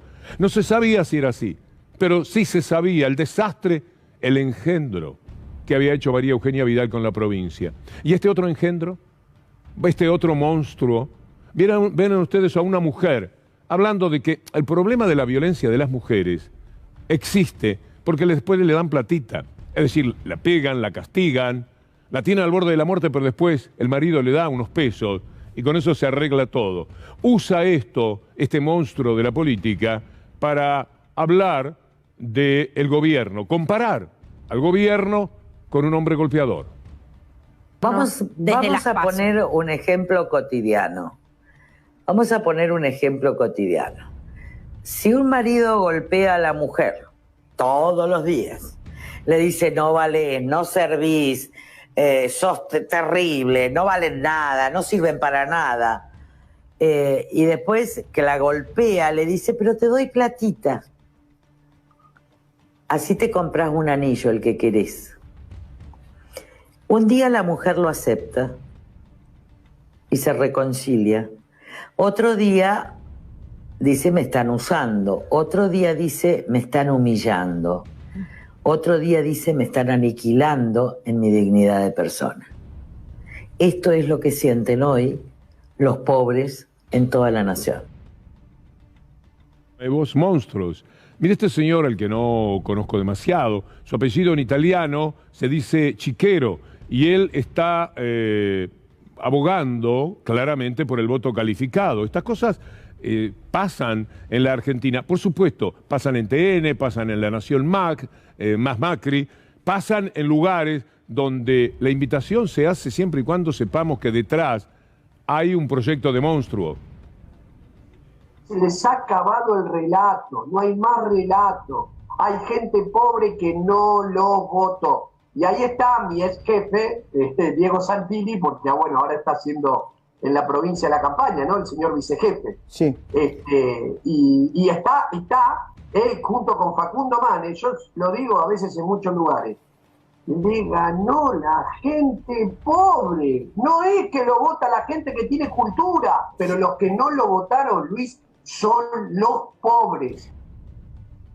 Gente que tiene cultura, por ejemplo, es aquella a la que un candidato expert, un hombre de esos nuevos monstruos, dice, miren este tuit, para que vean ustedes cuánto teníamos para relacionarlo con el viejo cine italiano. Mañana 12 de octubre los seres humanos normales festejamos, como toda la vida, el Día de la Raza. Y eso no tiene nada de racista. los simios drogados kirchneristas no sabemos qué engendro lingüístico festejarán. Un monstruo internacional, para poder hacer promedio también. ¿Le gusta Bolsonaro? Veamos esta denuncia hecha sobre quién es el presidente de Brasil. Ocurre que lo han denunciado ante la Haya por el genocidio de los pueblos originarios, por alentar los ataques contra las comunidades y territorios de los indígenas. Los abogados indígenas ante la Corte Penal Internacional denuncian a Bolsonaro. Y mientras tanto, esta marcha respecto al personaje. Cantos y reivindicaciones de miles de indios de diferentes tribus procedentes de todo Brasil, en Brasilia, para protestar contra la amenaza a sus territorios que representa para ellos la política de la Amazonía del presidente Jair Bolsonaro. Neste contexto atual, deste atual governo Bolsonaro, governo que a gente considera anti-indígena e que quer a todo custo exterminar e acabar com os povos indígenas. As invasões estão aumentando cada vez mais no território. Então nós temos um desafio muito grande contra a madeira, contra o garimpo, contra a mineradora, contra a ferrovia, contra todos esses projetos de morte do governo. Pero pobre de ellos si reaccionan como en Chile, por ejemplo, porque inmediatamente la represión es lo que sucede a continuación de cualquier acto nefasto del neoliberalismo, llevándose los derechos, las ilusiones, el deseo de comer, de alimentarse y de vestirse de la gente. En Chile no lo pasan para nada bien los mapuches y se llega a esta represión. Esta es la postal habitual, por otra parte, de las derechas chilenas. Esto han hecho siempre con su pueblo. ¿Pero esto es de Chile acaso solamente?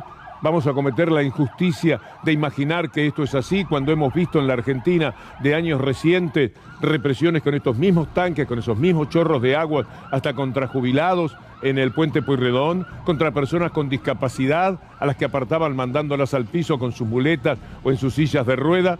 Es decir, esto es América Latina, esto es Colombia, esto fue Ecuador hace poco, esto es Brasil, así sucesivamente, esto fue Perú. Por eso es que nunca podemos perder de vista qué forma política es la que recurre siempre a estos procedimientos. Mira Piñera hablando, decretando el estado de excepción. Es de público conocimiento los graves y reiterados hechos de violencia vinculados al narcotráfico, al terrorismo, al crimen organizado, cometidos por grupos armados en las provincias de Biobío y Arauco, en la región del Biobío, y en las provincias de Malleco y Cautín, en la región de la Araucanía. Y en consecuencia, queremos comunicar hoy a todos nuestros compatriotas que, dados los hechos antes descritos, hemos decidido decretar estado de excepción constitucional de emergencia por Piñera. Situación en Bolivia, para no irnos demasiado lejos.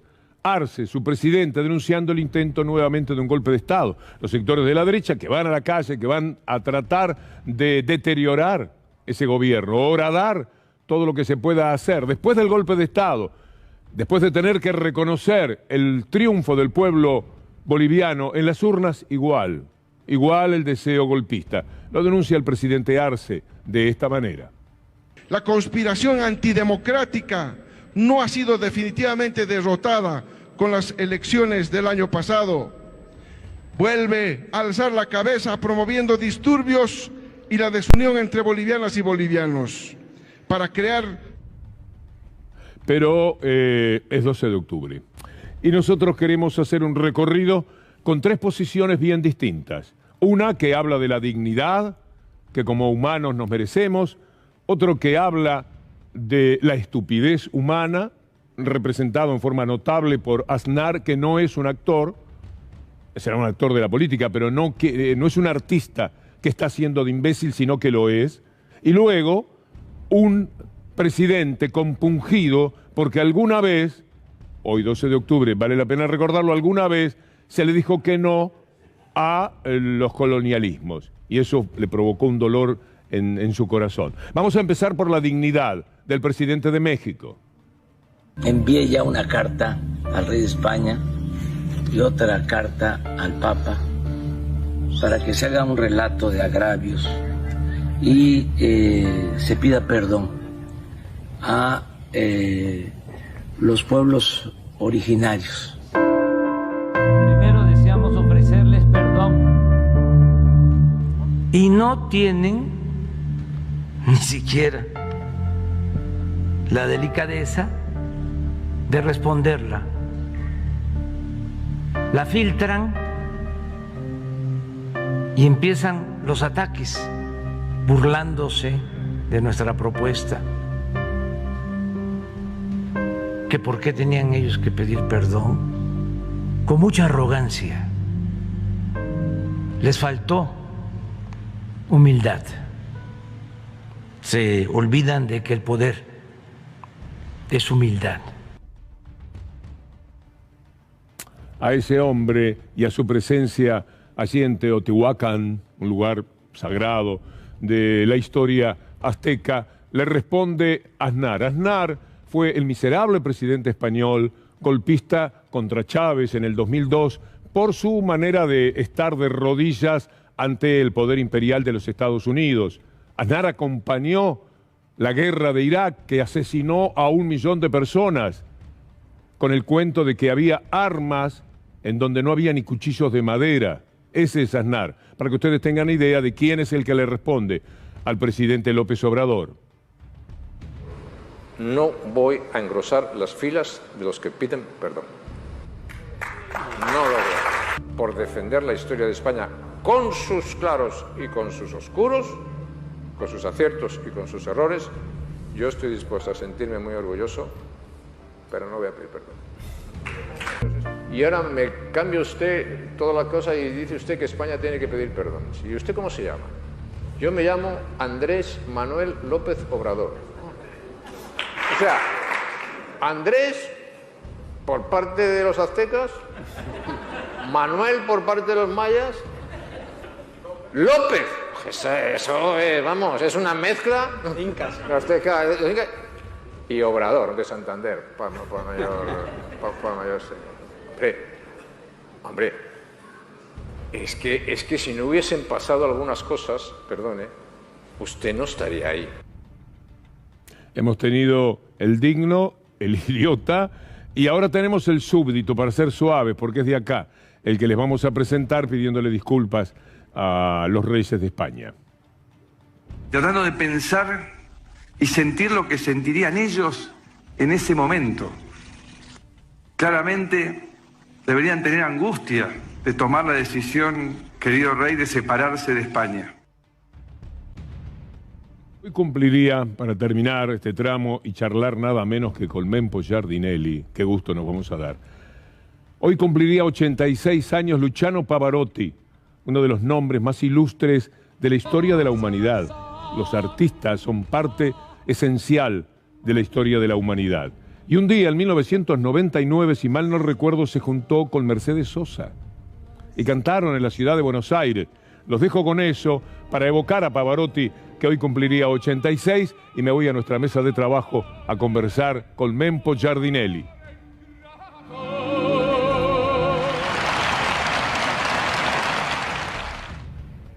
Qué gran momento, ¿eh? Qué postal de la felicidad para uno como espectador. Está con nosotros Mempo Giardinelli. ¿Cómo va la vida, Mempo? Bueno, complicada como todo en la Argentina, Víctor Hugo, pero le ponemos el pecho, ponemos optimismo y yo trato de hacer lectura general, no saliéndome, digamos, de los cauces del razonamiento, digamos, ¿no? El optimismo como una respuesta lúcida o el optimismo como un mecanismo de mantenernos vivos. No, yo creo que hay elementos dentro de lo malo, de lo oscuro, de lo negro, de lo bestial, como yo lo llamo. Creo que hay elementos para tener un moderado optimismo, desde luego, porque eso depende de nosotros, depende del pueblo argentino. En realidad el protagonista el gran protagonista de este país es el pueblo argentino, que es el que está resistiendo, que es el que sufre, el que recibe las patadas y las zancadillas permanentemente de sectores que son, bueno, están ya identificados y son cada vez más retrógrados, ¿no? Es decir, el retroceso que ha dado nuestro país en los últimos años, en términos de conducta cívica, en términos de convivencia democrática y demás, realmente lo que nos queda como un pilar fundamental y central son las madres y las abuelas, que están llamando al 17 de octubre, y nosotros vamos a estar ahí. Cuando digo nosotros me refiero a Manifiesto Argentino, y yo voy a estar, porque realmente siguen siendo la gran reserva moral de este país y son el ejemplo a seguir, porque en realidad, desde el punto de vista, digamos, de las autoridades, hay de todo. Este es un gobierno muy ecléctico el que tenemos en este momento, al cual uno puede señalarle muchos puntos. Yo personalmente en cada columna, cada semana, marco un montón de cosas que me parecen errores, digamos, que me parecen rumbos inexactos y demás. Pero también soy consciente, plenamente consciente de que este es mi gobierno y que esto hay que sostenerlo. Y esto es muy difícil por momentos, y hacerlo llegar a la totalidad de la población, a los más jóvenes. ¿Y cuál es el inconveniente? ¿Por qué no llega? Bueno, no llega en primer lugar porque no hay una política comunicacional. Este es un error. ¿Y cómo armás una política comunicacional con el 5% de los medios y el 95% de ellos? Bueno, esto requeriría cambios que nosotros venimos planteando hace tiempo. Por ejemplo, muchos me dicen, no es bien, pero la TDA hubiera sido fundamental. La TDA se veía en 10 millones de hogares. 10 millones de hogares son por lo menos 35 o 40 millones de personas. Pero no tenía gravitación política. ¿Perdón? No tenía gravitación política. Pero ¿cómo que no? Sí, vos creés que sí. Pero bueno, respeto eso. Este canal se vio en todo el país. En todo el país se vio a través de la televisión digital, porque la televisión digital es gratuita. Tiene las 24 horas con llegada estupenda, con nitidez y con toda la digitalización. ¿Qué pasó con la televisión digital? Esa es la pregunta, mi querido Víctor Hugo. Yo se la vengo haciendo al presidente desde hace 2 años. ¿Qué pasa que no la ponen en marcha? Quiero imaginar, y me duele imaginar, que debe haber presiones feroces de quienes ya sabemos, digamos, de la trifecta que gobierna de alguna manera o cogobierna desde el punto de vista comunicacional. Pero esto es algo que todavía se puede hacer. ¿Sabe cuánto costaría levantar la TDA Argentina? Levantando todas las antenas que se han caído, todas las repetidoras y demás. No lleva más de algunos millones de dólares, quizás, que vale la pena invertirlos en eso, y ocupamos todo el territorio nacional, desde La Quiaca hasta la Tierra del Fuego, llegando a las 24 horas. Ocuparlo no quiere decir que te vean. Mempo, estaba pleno la televisión digital en 2015. Y te daban vuelta, te dieron vuelta con que habían matado a Nisman, el gobierno, que había dineros espurios, el crimen de la efedrina, y eso predominaba, y estaba la televisión. Los mensajes perversos, Víctor Hugo, siempre van a llegar. Yo no digo que no van a llegar, pero hay un modo de alguna manera de emparejarlos.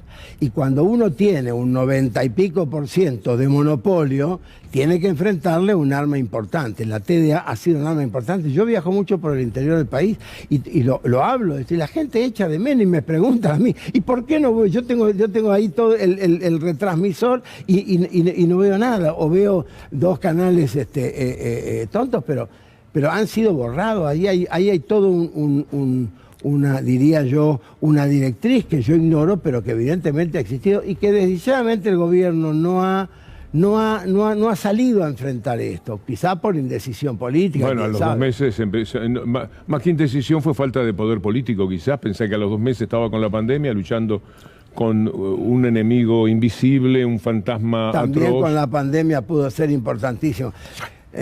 Víctor Hugo, los que trabajamos en comunicación desde hace 50 años, sabemos que lo más importante es llegar. Después uno ve cómo llega, pero si no te dejan llegar, si cortan las vías de comunicación, lo único que queda es el silencio y queda el desvalimiento de una sociedad que queda presa del mensaje perverso, mentiroso, canalla del sector dominante. Bueno, hay que enfrentar esto. Ahora, ¿cómo se enfrenta? diciéndole pórtense bien, no alcanza, no lo hacen. ¿De qué manera se lo hace? A través de la economía, tampoco, porque son demasiado poderosos, son el poder económico de la Argentina. Entonces, ¿dónde está el camino? Y el camino está en tener algo alternativo. Esto fue la ley de medios y esto fue la TDA. Si tuviste que dar un paso atrás con Vicentín, que tenías toda la razón del mundo, si tuviste que bajarte del caballo de la justicia que implicaba ir sobre Vicentín, ¿cómo haces para ya no ir contra la familia de Vicentín, sino ir contra las familias de todos los poderosos del país? Yo no soy el hombre del poder, pero si lo fuera, y si yo estuviera al lado del poder, yo le diría, ¿sabe qué? El poder se ejerce, y ejercer el poder es tomar decisiones. Y las decisiones no siempre son agradables, más aún, las grandes decisiones son las no agradables. Son las que no conllevan el elogio y el aplauso de los poderosos, más bien todo lo contrario. Bueno, yo esperaba eso, y sigo esperando, y creo que el pueblo argentino sigue esperando que nuestro gobierno, el del Frente de Todos, tome ese rumbo. Porque sería muy triste morir en la de ellos, ¿no? Por eso mismo hay que empujarlo. Mirá, Víctor Hugo, a mí muchas veces me critican, me dicen, no, pero tus columnas son muy duras. Yo digo, ¿saben qué? Para blandos, estamos sobrados en la Argentina. Yo no quiero caretear. Yo no soy un hombre de poder, yo no significo nada, no tengo ningún valor. Pero lo que tengo son principios. Son principios de esencia, educación y capacidad de decir las cosas, porque soy un comunicador hace 50 años y enseñé en varias universidades. Has tenido razón, el tema de la hidrovía, por ejemplo, que tanto defendiste, que eras una especie de solitario. Ahora, ¿eso no sirve porque no se logró? Igual sirve. No, pero de alguna manera se dieron pasos. Exactamente. Para entender el fenómeno. Exactamente. Bueno, yo creo que no hay peor batalla que la que no se da. Yo he planteado ese tema, he planteado ahora lo del litio, he planteado lo del corte de quebracho, que es una barbaridad en mi propia provincia, es un disparate. Y me dicen, no, es que son empresarios buenos. No hay empresarios buenos, por lo menos en materia de quebracho. Hablando de empresarios, qué difícil es todo, de cualquier manera. Porque vos pensás, hoy Feletti asume. Hoy. Sí. Y tiene que ir con los empresarios, contra todo el aparato que rodea a los empresarios, a decirle, por favor, la yerba, el arroz, ¿me lo puede poner más barato? Porque se le dice, póngalo más barato, y los multa, le sacan el arroz.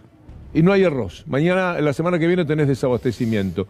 Es muy difícil porque los elementos que hay para luchar contra ellos son muy modestos.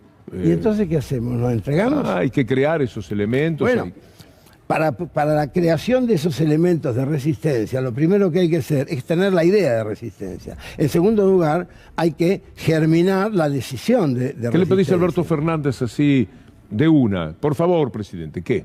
Que cumpla todo lo que se prometió al pueblo en diciembre del 2019. Simplemente con que cumpla, estamos fenómenos. ¿Que cumpla qué quiere decir? Quiere decir tener ante todo el interés del pueblo, que son millones de ciudadanos y ciudadanas que lo han votado, que nos han votado, que creyeron y creen en el proyecto, y no en quedar bien a ver que no se enojen los empresarios, o que no se enoje la embajada, o que no se enoje quien sea. Se vale el apunte primero a los que te auparon a este lugar, a los que te llevaron a este sitio. Pero me parece que yo no he sido nunca candidato, y creo que vos tampoco. Pero digamos, si uno es candidato, ¿a quién se debe? Se debe a los votantes, a las votantes.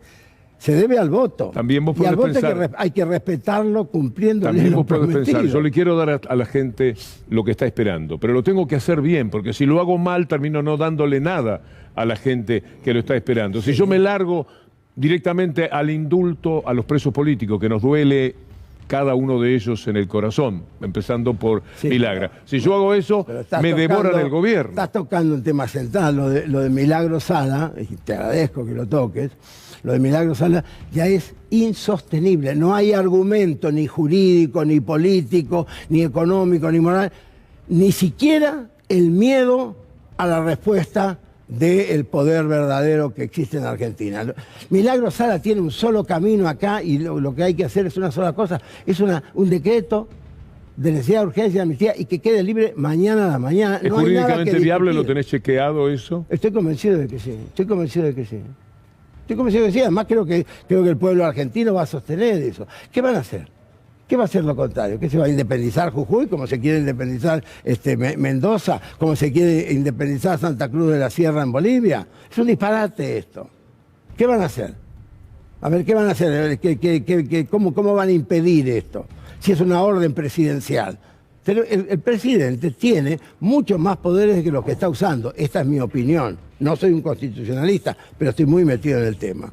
Y creo que el presidente puede tomar una serie de decisiones que no las tomará, no sé, él tomará sus recaudos, lo respeto totalmente. Pero vienen 2 años mejores ahora, en los que va a construir un poco más de poder político, me parece. No queda otro camino. A partir de la superación económica, sea cual sea el resultado del 14 de noviembre. Tiene 2 años y pico. Por supuesto. Para levantar al país. Y cuando levanta al país y levanta la imagen famosa, etcétera, ahí viene lo que llamamos el poder político, que es muy modesto frente al poder real. Pero cuando el poder político se hace más importante y se ejerce, algo puede hacerse. Esto va a ser así, tal como decís, después de las elecciones. Pero ojo, eso sí se gana.